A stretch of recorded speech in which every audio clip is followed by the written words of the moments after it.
spring 2011, French soccer experienced an unprecedented crisis. An issue surrounding quotas in the entrance to football training colleges lay at the heart of the controversy. We are in the middle of something very serious.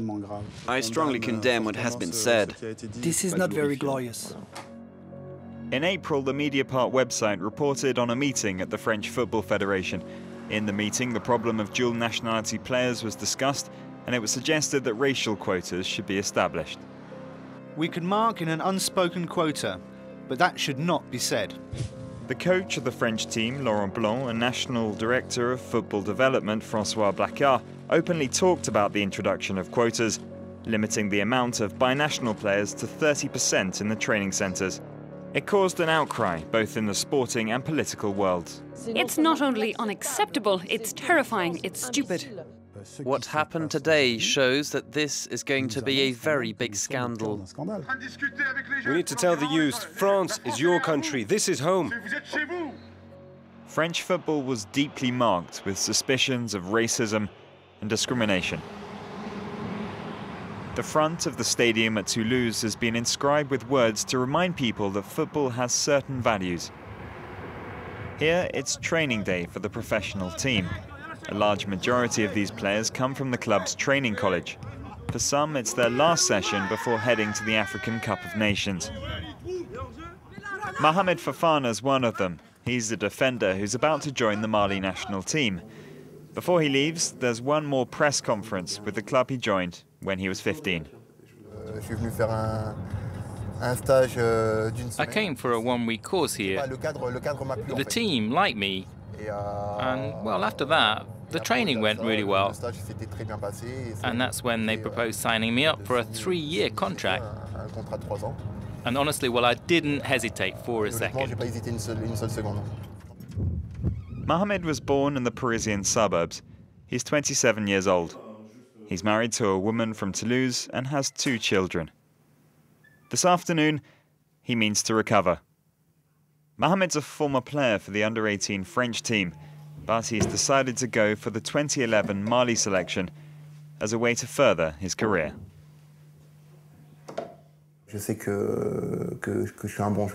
I know I'm a good player, but I may not be good enough to play for the French team.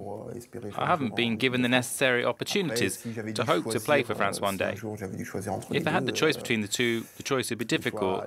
I don't know if I would choose the French team or the Mali team. Mohamed's a French citizen of Malian origins. He doesn't understand the controversy over the binational and ethnic quotas. For him, football has to bring people together rather than divide them. About the issue of quotas, I find it really disgusting. It shouldn't exist. I mean, France has a cultural richness. It's the only country in the world with such an ethnic mix. So there can't be any quotas, it's not possible. A player, black, white, Arab, if they're good, put them in a training centre and train them up. Back on the pitch, Mohamed finds his teammate and friend, Cheikh Mbengue, left back for the Toulouse Football Club. He's also preparing to take part in the African Cup of Nations, playing for Senegal. Alain Casanova, the club coach, knows these 2 players well. He saw them join the training centre and develop their skills. He feels ambivalent towards the binational issue, while getting these players ready for their first international tournament. It's still a real issue for players who've been trained and who are qualified to apply for France. It may be the case of Cheikh Mbengue. It may be the case with Belhanda, with Morocco and others. Okay, against that, there are other players. I think Momo Fofana is one of them. There are other players who didn't have many chances to go for the French team.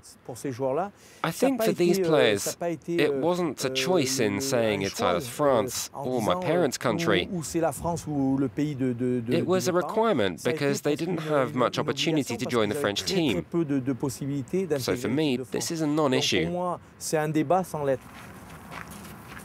It's the last training session for Cheikh Mbengue. He's heading back home to prepare for his departure to Dakar. Cheikh is considered one of the best left-backs in the French league. he doesn't know anything but Toulouse.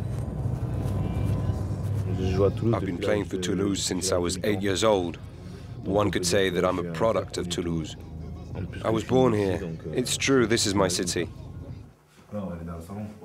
A product of Toulouse, who in 2011 chose to play for Senegal. It's true, people said, you could have played for France, France trained you, and it fell right in the middle of the quota and binational issue. The controversy didn't influence my choice. Debate or no debate, I decided to play for Senegal. On the wall of his apartment, some photos of his matches, with Senegal against Samuel Eto'o's Cameroon, with the French under-18 team against England. Cech has worn the French under-18 team jersey 11 times. According to many specialists, he could have applied to play for the national team. In fact, the club advised him to think very carefully. Honestly, I made this choice for my family. Even if they didn't push me to play for the Senegalese team, they didn't say it, but they wanted me to.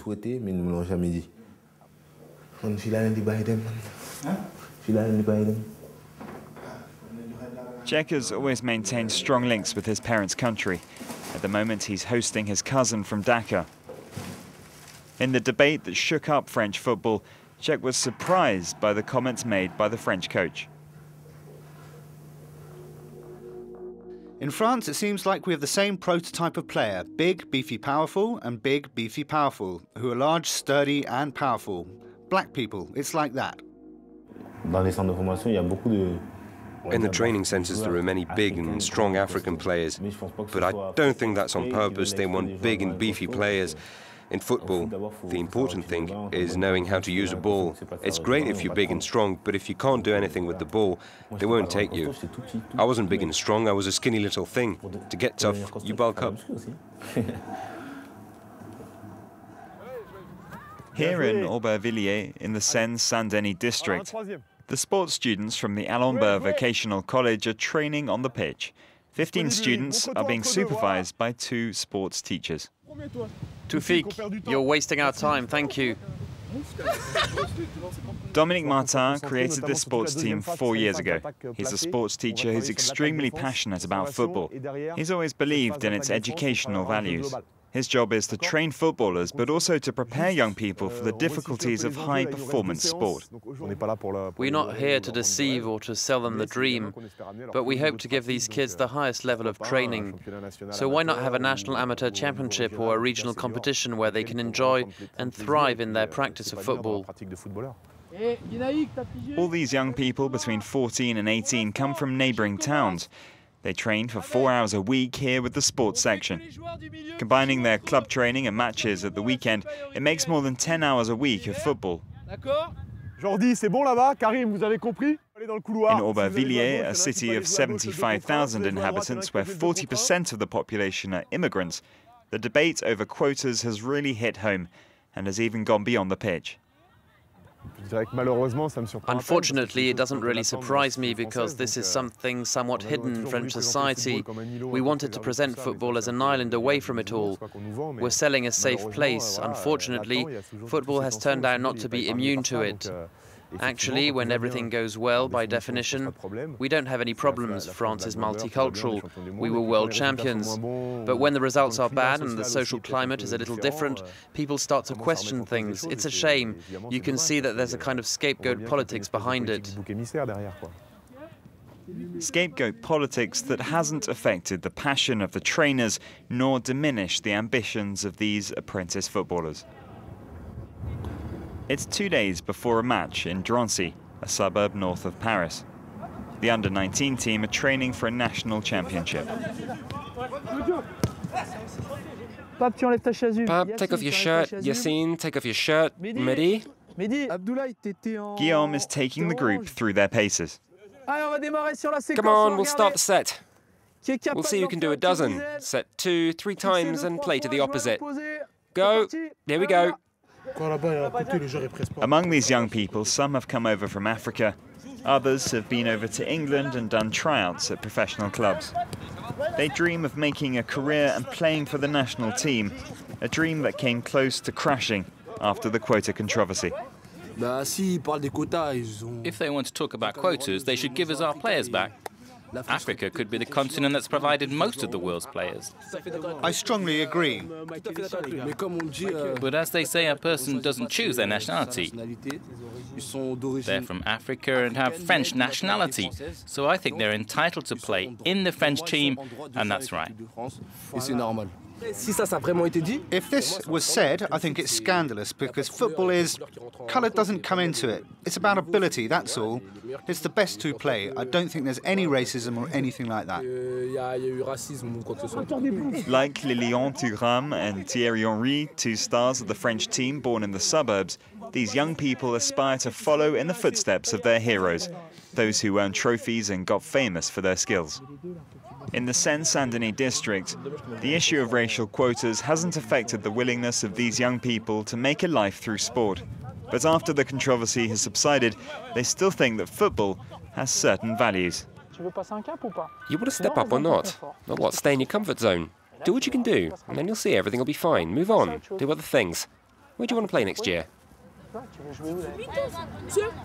Monsieur, vous allez passer dans Téléfoot? Ah monsieur, vous pouvez nous filmer?